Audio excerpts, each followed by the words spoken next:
Hello everyone, आज है 26 जून और हम आर्टिकल डिस्कस करेंगे द एडिटोरियल। तो मेंस पर्पस से ये आर्टिकल हम डिस्कस करेंगे और सबसे पहला आर्टिकल है IN स्पेस, जिसे आप GS पेपर 3 टेक्नोलॉजी से आप इंक्लूड कर सकते हैं। तो सवाल ये है कि व्हाट इज़ IN स्पेस। तो IN स्पेस एक प्राइवेट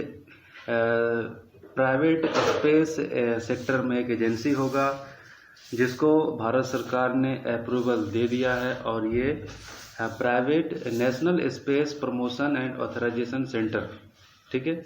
ये है IN स्पेस का फुल फॉर्म, जो एक प्राइवेट सेक्टर होगा स्पेस सेक्टर में, ठीक है। तो इसका फंक्शन क्या होगा? इसका फंक्शन ये होगा कि कई सारे प्राइवेट एजेंसी, ठीक है, एजुकेशनल रिसर्च इंस्टीट्यूशन के लिए भी ये जो है ये काम करेगी उसके डिमांड के हिसाब से।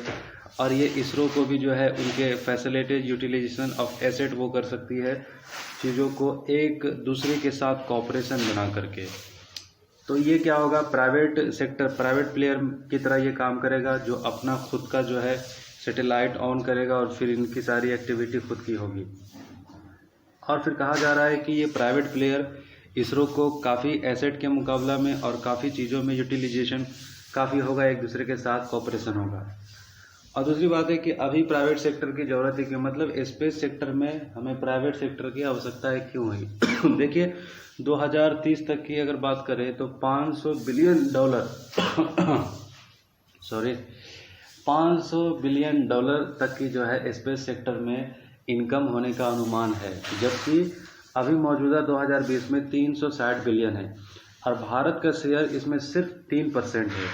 तो ये वजह क्या है कि सिर्फ इसरो हमारे स्पेस सेक्टर के सारे डिमांड को फुलफिल नहीं कर सकता। तो एक प्राइवेट भी होना चाहिए जो हमारे स्पेस सेक्टर के वर्ल्ड वाइड डिमांड को फुलफिल कर सके और चीज़ों को ज़्यादा से ज़्यादा फ़ायदा उठा सके। तो 360 बिलियन अभी है, जिसमें सिर्फ 3% हमारा शेयर है। तो ये शेयर बढ़ा सकते हैं जब कोई प्राइवेट सेक्टर भी इसमें काम करेगा, तो हम आने वाले टाइम में ये कर पाएंगे, ठीक है। और दूसरी बात है कि Indian industries are unable to compete in global market, they are mainly been suppliers of. तो यही बात है, जो बात हमने कहा कि जैसे इलोन मस्क का स्पेस एक्स से नासा के विपरीत काम करता है, ये ऑन अपना इंडिपेंडेंट स्पेस प्रोग्राम है। जो स्पेस एक्स जो है ये काफ़ी चीज़ों में जो है नासा को भी हेल्प करता है और एक दूसरे के यूटिलाइजेशन, काफ़ी चीज़ों को एसेट को यूटिलाइज भी कर पाते हैं। तो बात की जा रही है कि इससे प्राइवेट सेक्टर को ज़रूरत है क्यों? क्योंकि कई सारे मानों में जो है इसरो का वैक्यूम है, जो है चीज़ों को बेहतर तरीके से हम यूटिलाइज कर पाएंगे। इसके लिए इसरो को भी काफ़ी फ़ायदा होगा। दो तरह का फ़ायदा है इसरो को, ठीक है। पहला फ़ायदा है कमर्शियल और दूसरा फ़ायदा होगा रेवेन्यू भी जनरेट कर पाएगी, ठीक है। रेवेन्यू जनरेट कमर्शियल जो रेवेन्यू जनरेट कर सकती है, जैसे कि प्राइवेट प्लेयर को चीज़ें को कैसे कर सकती है, डाटा अवेलेबल कर सकती, चूँकि इसरो के पास चूँकि डाटा बहुत ज़्यादा होगा, वो बहुत पुराना है, और जबकि ये IN स्पेस होगा तो इसको डाटा प्रोवाइड करके काफ़ी जो है रेवेन्यू जनरेट कर सकती है। और दूसरा कि इसरो जो भी अपना स्पेस लॉन्च करती है, स्पेस सेक्टर जो भी सैटेलाइट लॉन्च करती है, तो वो श्रीहरिकोटा से करती है, ठीक है।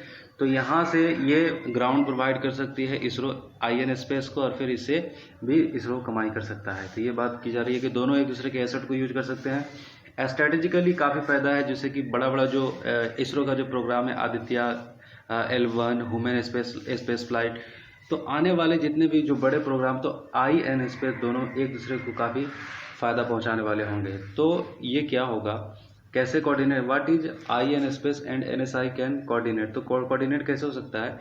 NSI क्या है? न्यू स्पेस इंडिया लिमिटेड, ठीक है, हैज ए सिमिलर ऑब्जेक्टिव्स। इनका भी यही अंतरिक्ष कमर्शियल ऑफ इसरो, ताकि ज़्यादा से ज़्यादा इसको कमर्शियल किया जाए, ठीक है, ज़्यादा से ज़्यादा रेवेन्यू जनरेट किया जाए और ज़्यादा से ज़्यादा लोगों को अट्रैक्ट किया जाए वर्ल्ड वाइड, ताकि इसमें जो है इस फील्ड में जो रेवेन्यू है ज़्यादा से ज़्यादा कमाए, जो कि आने वाले समय में बहुत ज़्यादा होप होगा, ठीक है।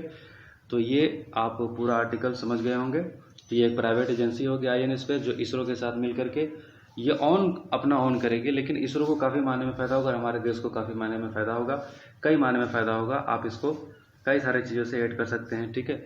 ये हमारा काम करेगा, साइंस हमारा कंसंट्रेशन बढ़ जाएगा, ठीक है, डेवलपमेंट, इम्प्लीमेंट, एक्सप्लोरेशन हमारा बढ़ जाएगा, और फिर जो है वेदर के मामले में भी काफ़ी सारी चीज़ों में ये हमें जो है डेवलपमेंट होगी जो है।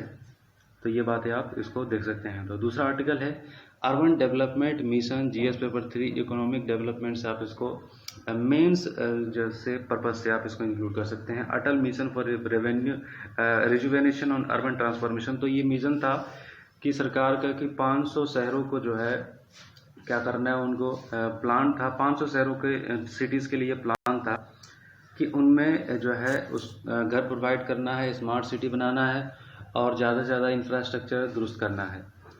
तो ये प्रोग्राम जो था 50% सेंटर के लिए था और तकरीबन उन इलाकों में जहाँ पर 10 लाख की अप्रोक्स आबादी है 50%, और जहाँ पर 10 लाख से ज़्यादा है तो वहाँ पर 1/3 का जो रेवेन्यू होगा, जो एक्सपेंडिचर होगा वो सेंट्रल गवर्नमेंट करेगी। मतलब 50% तब करेगी जब 10 लाख की आबादी होगी सिटी की, ठीक है, और 10 लाख से जो ज़्यादा होगी तो ये रेवेन्यू जो एक्सपेंडिचर होगा सेंटर का 1/3 होगा। तो प्लान है द स्कीम 5वां एनिवर्सरी है इनका, और इन्होंने 79 लाख घरों में जो है वाटर टैप कनेक्शन यानी कि पानी पहुंचाने का लक्ष्य है, और 49 लाख सीवर कनेक्शन जो है करना है। सीवर कनेक्शन मतलब जो चीज़ें जो घरों से जो वेस्ट वाटर जो होता है उसके लिए जो है कनेक्शन सही करने का 45 लाख सीवर कनेक्शन करने का लक्ष्य है। तो स्मार्ट सिटी से आप इसको इंक्लूड कर सकते हैं, ठीक है। स्मार्ट सिटी मिशन 2015 में लॉन्च किया गया था। 100 स्मार्ट शहर बनाने का लक्ष्य था भारत सरकार को, और इसका ऑब्जेक्टिव्स यही है कि लोगों को क्वालिटी लाइफ हो, सिटीजन्स को सस्टेनेबल एनवायरनमेंट हो, ठीक है। तो इसके लिए द मिशन इम्प्लीमेंटेड करने के लिए जो है special purpose vehicles state government urban local 50-50 जो है दोनों के तरफ से जो है कंट्रीब्यूशन होगा इस मिशन को फुलफिल करने के लिए। तो ख़ास तौर से अर्बन लोकल बॉडी जो है 50% शेयर करेगी, और केंद्र सरकार 500 करोड़ पर सिटी जो है एक्सपेंडिचर करेगी ये इसके लिए स्मार्ट सिटी मिशन के लिए, ठीक है। तो ये करती आ रही है, ये चीज़ें चली आ रही है, ठीक है। तो ये मिशन चल रहा है। इट इज़ सेंट्रली सपोर्ट, लेकिन अर्बन गवर्नमेंट का भी जो है इसमें 50% जो है कंट्रीब्यूशन होगा। तो ये बात की जा रही है। प्रधानमंत्री आवास योजना, इससे भी आप देख लिए ये स्कीम 2022 तक है, ठीक है। हाउसिंग फॉर ऑल, ये बात लक्ष्य था कि हाउसिंग सभी को जो है एम था गवर्नमेंट का कि प्रोवाइड करना है। Nodal agency to build 1.12 crore houses, ठीक है। 1 करोड़ 12 लाख घरों को जो है घरें बनाने का लक्ष्य था। और इस मिशन में provide financial assistance to people depending on their income, और जो लोग जिस हिसाब से जिनका इनकम है, जो स्लम में रहते हैं, 1 लाख उनको प्रोवाइड किया जाएगा, घर बनाने के लिए उनको दिया जाएगा, ताकि वो अपने हिसाब से जो है घर को निर्माण कर ले। और फिर उससे जो बेहतर कंडीशन वाले जो लोग होंगे उनको 1.5 लाख रुपये दिया जाएगा वो घर बनाने के लिए, जिसको EWS कैटेगरी में रखा गया है, ठीक है। तो लक्ष्य है so far 1.5 crore houses have been approved. तो 1 करोड़ 5 लाख घर को जो है अप्रूव कर लिया गया। फॉर कंस्ट्रक्शन के लिए 35 लाख हैव बीन कम्प्लीटेड, और 35 लाख घर को निर्माण कर लिया गया है, ठीक है। तो ये सोर्स है, सोर्स PIB से आप इसको देख सकते हैं। और तीसरा आर्टिकल है financial action task force FATF। तो FATF क्या है, इसको mains GS paper 2 international relation से आप इसको इंक्लूड कर सकते हैं। FATF क्या है? FATF एक इंटरनेशनल बॉडी है जो है क्या करती है, मनी लॉन्ड्रिंग को वॉच करती है। वॉच डॉग कह ले कि जो मनी लॉन्ड्रिंग जो गलत एक्टिविटीज़ के लिए जो पैसे जो है इधर से उधर जो होती है उसको वॉच करती है, और जो कंट्री इसमें संलिप्त पाया जाता है उनको कई सारे जो है ये लिस्ट में डालती है, grey list, black list, blue list, इस तरीके से जो है। और जिन कंट्री को ब्लैक लिस्ट में डाला जाता है, कई सारे उस पर रेस्ट्रिक्शन, पाबंदियाँ, इकोनॉमिकली उन पर जो है काफ़ी दिक्कतें आ जाती है। तो ये FATF का काम करती है मनी लॉन्ड्रिंग को वॉच करने का, ठीक है। तो FATF जैसे बात कर रहे हैं हम पाकिस्तान को लेकर, पाकिस्तान को जो है इसको मेंटेन किया गया है, ग्रे लिस्ट में रखा गया है, जबकि भारत सरकार ने काफ़ी कोशिश की थी कि ब्लैक लिस्ट में की जाए, लेकिन अभी भी FATF ने मनी लॉन्ड्रिंग के मामले में टेररिस्ट फाइनेंसिंग नॉर्म में ग्रे लिस्ट में रखा है पाकिस्तान को। The country report by USA terrorism state of the Pakistan country to safe. तो ये वजह क्या है कि मतलब पाकिस्तान इतनी सारी जो है टेरर लोगों को जो है बना देता है और चीज़ें जो है लेकर के जो है इम्प्रूवमेंट कर रहा है, मतलब टेररिस्ट एक्टिविटी ज़्यादा जो है इस चीज़ को मतलब कड़ाई के साथ जो है वहाँ पर इम्प्लीमेंट नहीं किया जाता है, लेकिन फिर भी उसके बावजूद पाकिस्तान ग्रे लिस्ट में बना हुआ था। इसका वजह यह है कि जो है USA जो है पाकिस्तान को इस चीज़ से जो है सेव कर रहा है और कहीं ना कहीं चाइना भी अपना हित देखकर ये चीज़ें जो है, तो वजह क्या है, यूएसए देखिए ट्रबल में है अफगानिस्तान में, यूएसए, और वो चाहता है कि आने वाले समय में अफगानिस्तान से बाहर निकलने के लिए यूएसए पाकिस्तान को कहीं ना कहीं सपोर्ट करता है, जबकि पाकिस्तान जो है कई सारे जो है टेररिस्ट नेटवर्क जो है पाकिस्तान में पाए जाते हैं, जैसे कि तालिबान, हक्कानी नेटवर्क, ये टारगेट करता है, लाइक अफगानिस्तान लश्कर ए तैयबा है कि नहीं, जो भारत को टारगेट करता है। तो फिर ये बात की जा रही है, तो खास तौर से ये एक बात हो गई टेरर फंडिंग। और दूसरी बात यह है कि ये इलीगल वाइल्ड लाइफ ट्रेड को भी जो है वाच करने का काम करती है। जो इलीगल ट्रेड जो होता है, जिससे कि वाइल्ड लाइफ जानवरों की जो ट्रेड होता है, एक पर्सन कोई दूसरे जा करके किसी और पर्सन को बेचता है इंटरनेशनली, तो उसको भी ये वाच करने का काम करती है। एनुअली अगर कहा जाए तो $23 बिलियन जो है वाइल्ड लाइफ ट्रेड होता है। तो इसको भी ये जो है इसको रूटिनाइज कर रही है, चीज़ों को देख रही है, ठीक है। तो it recommended country to implement good practice, तो सारे देशों को रिकमेंडेड करती है कि गुड प्रैक्टिस हो, कोऑपरेटिंग हो एक दूसरे के साथ, and making necessary legislative changes, तो और फिर जो कानून भी अगर इसके लिए सख्त बनाना पड़े तो मनी लॉन्ड्रिंग के लिए, ताकि जानवरों की जो है इसमें ये चीज़ें जो है हो सके, सेफ हो सके, तो इसके बारे में बात है। तो फाइनेंशियल एक्शन टास्क फोर्स क्या है, तो इसके बारे में यहाँ डिटेल्स है, जो कि मैं आपको बता चुका हूँ, ज़्यादा टाइम नहीं लेना चाहता, और इसके बारे में आप ज़्यादा डिटेल्स में पढ़ना है, आप इसको पढ़ लीजिए, ठीक है। और हमारा चौथा आर्टिकल है world economic outlook, main GS paper 3 economic developments, आप इसको इंक्लूड कर सकते हैं। तो इस वर्ल्ड इकोनॉमिक आउटलुक रिपोर्ट को जो है आईएमएफ ने इसको रिलीज किया है। आईएमएफ क्या है, इंटरनेशनल मॉनेटरी फंड है। Provide assessment of the global economy based on the development in the member country, ये जो है प्रोवाइड करती है member countries. It forecast the world economy would grow at 4.9% deeper recession in the 2020 followed by the gradually recovery। तो देखिए क्या है ना, बाकी सब कंट्री जो है इनको जो है क्या करती है, इंटरनेशनल मॉनेटरी फंड में जो अपनी कंट्रीब्यूशन देती है, और फिर आईएमएफ कंट्री को लोन भी देता है, ठीक है। और ये जो है रिपोर्ट भी इशूज करती है और चीज़ों को वॉच करती है, दुनिया भर की इकोनॉमी को देखती है। तो कहा जा रहा है कि 12 trillion worth of economic activity could be the lowest in the financial year 2021 and 2022। तो कह रहा है कि 12 ट्रिलियन इकोनॉमिक एक्टिविटी जो है लॉस हुआ है फाइनेंशियल ईयर 2021 से 2022 तक के। एक बहुत बड़ा लॉस है, यहाँ पर ये बात की जा रही है कि फाइनेंशियल एक्टिविटी 12 ट्रिलियन का जो लॉस हुआ है 2021 से 2022। दिस इंक्रीज द ग्लोबल डेब्ट टू द, इस फिर इससे क्या होगा कि ग्लोबल डेब्ट जो है वर्ल्ड वार के बाद जितना बड़ा था डेवलपिंग कंट्री का, तो इससे और ज़्यादा जो है लोन बढ़ेगा लोगों का, उन देशों का जो डेवलपिंग कंट्री है। और चाइना का एस्टिमेट है, China is growth 1% in 2020 and 8% इन 2021। देख रहे हैं 2020 का चाइना का ग्रोथ यहाँ पर एस्टिमेट किया जा रहा है 1% और 2020 में 8%। तो ये फास्टेस्ट ग्रोइंग रहेगा 2021 में चाइना। तो economy for the third time, ठीक है। इंडियाज फोरकास्ट के बारे में बात करें तो इंडिया इकोनॉमी -4.5, बड़ा ही सैड बात है इंडिया के लिए कि -4.5 जो है रहने वाला है। 2021 में ग्रोथ रहेगा 6%, जबकि चाइना का 8%। ये 2022 तक के लिए जो है फाइनेंशियल ईयर 2022 तक का रेट किया गया है आईएमएफ के द्वारा। This because 65% economy was shut down, क्योंकि पेंडेमिक की वजह से 65% दुनिया की इकोनॉमी जो शट डाउन में है। तो ये आने वाले जो हालात जो है सुधार होंगे। तो फिर चाइना की बात 8% है और हमारे देश की बात 6% है, जबकि अभी -4.5% जो है हमारा जो है माइनस में चल रहा है, ग्रोथ बिल्कुल जीरो हो गया है।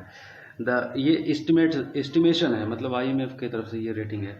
The disruption in the production break down the supply chain, that means tension with the China. तो ये फिर चाइना के साथ भी टेंशन, सप्लाई चेन भी जो है बिल्कुल ब्रेक डाउन हो चुका है। तो नॉर्मली 2021 तक जो है कह सकते हैं कि एक्टिविटी कुछ खास नहीं रहने वाली है भारत का, और जो कि एक बहुत बड़ी मार्केट है Bharat. There are sign of economy revival, तो फिर जो है रिवाइवल हो सकता है आने वाले वक्त में। Petrol consumption 77% of the last year value in May 2020। तो ये है पेट्रोल कंजप्शन की बात की जा रही है कि पहुंचेगा जो है reached 77% of last year value in May 2020। तो electricity generation reaching the lockdown level, तो ये सब बातें की जा रही है, ठीक है। आप इसको पढ़ लें। तो शॉर्ट्स यहाँ पर लाइव मिनट से ये आर्टिकल है, तो आई होप ये आर्टिकल आपको समझ में आएगा। और 5वां आर्टिकल है country of origin. Country of origin का मकसद क्या है कि भारत सरकार चाहती है कि जितना भी जो हमारा जो है असेसमेंट होगा कि किस कंट्री से हम किस तरह का व्यापार कर रहे हैं और किस तरीके से हमारा एक्सपोर्ट और इंपोर्ट कैसा चल रहा है, तो हम कोशिश करेंगे आत्मनिर्भर भारत बनाने के लिए ज़्यादा से ज़्यादा जो चीज़ें हम यहाँ ही प्रोड्यूस कर सकते हैं, बाहरी देशों से हमें इंपोर्ट ना करें। ठीक है, यहीं पर उनका जो है हम ये चीज़ कर ले। तो इसके लिए भारत सरकार जो है कंट्री ऑफ ऑरिजिन इसके तरफ फोकस कर रही है। तो गोल क्या है, mandatory to seller of government of e market place बनाने की, notify to country origin with the चीज़ों को जो है, यही बात जो मैंने अभी आपको कहा, तो करने की ज़रूरत है। तो this help goal to the ensure procure product have a minimum 50% local content criteria while selecting bidder as the new norm. तो बात की जा रही है कि सरकार के न्यू नॉर्म के मातहत 50% जो हमारा जो भी प्रोडक्शन होगा उसमें कंटेंट जो होगा लोकल कंटेंट जो है करने की ज़रूरत होगा, जिसमें आत्मनिर्भर भारत को प्रमोट करने का, डोमेस्टिक इंडस्ट्री प्रमोट करने का ये लक्ष्य भारत का है, जो कि आने वाले टाइम के लिए भारत के लिए बहुत ही अच्छा होगा। तो currently India is procuring most of the goods from China. अभी करेंटली में चाइना के साथ हमारा ट्रेड डेफिसिट बहुत ज़्यादा है, $68 बिलियन। इस ट्रेड डेफिसिट को हमें रोकना होगा और इसके लिए चाइना को डोमेस्टिक एंटिटी को इंडिया को डोमेस्टिक प्रोडक्ट पर जो है बहुत ज़्यादा जो है फोकस करना पड़ेगा। तो ये बात की जा रही है कि चाइना के साथ चूँकि हमारा बहुत ज़्यादा इंगेजमेंट है इंपोर्ट को लेकर, इंपोर्ट को लेकर, तो इसके लिए बात है कि हमें करना पड़ेगा। और फिर खास तौर से जो है ई कॉमर्स मार्केट में देखिए फ्लिपकार्ट, अमेजोन किस तरीके से भारत में जो है अपना बिजनेस को फैला रखा है, तो भारत को इस तरफ भी जो है एक्सप्लोर करना होगा कि इससे नुकसान और क्या फ़ायदा है, ये चीज़ को बारे में बात की जा रही है। It is the national public procurement portal facilities to online procurement of common goods and service by various government department organisation PICU etc। तो ये है पूरा आर्टिकल्स, आप इसको पढ़ लें। आई होप ये आर्टिकल आपको पूरा क्लियर समझ में आ गया होगा। ठीक है, तो मैं थोड़ा जल्दीबाजी में था, तो आई होप ये आर्टिकल आपको समझ में आया होगा। Thank you.